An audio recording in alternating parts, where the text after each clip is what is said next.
أعزائي المشاهدين، تتواصل التحديات والإثارة في هذا الميدان، ميدان ساحل ضبل السباقات الهجن العربية الأصيلة في صباحية هذا اليوم 24 من 2 عام 2024 على هذا الشارع المقدمة.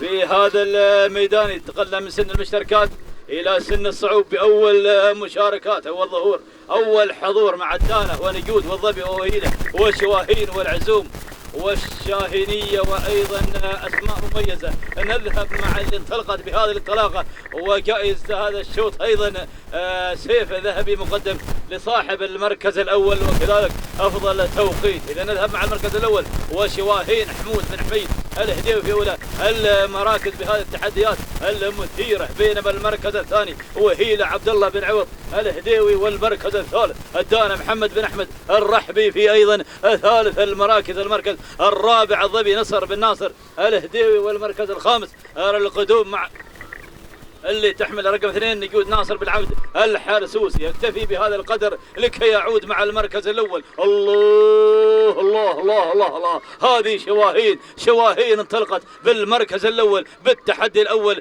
بالإثارة الأولى. حمود بن حميد الهديوي هو من انطلق بهذه الانطلاقة، بهذا التحدي، بهذه الإثارة مع المركز الأول. السيف السيف السيف الذهبي في الانتظار والتحديات. الله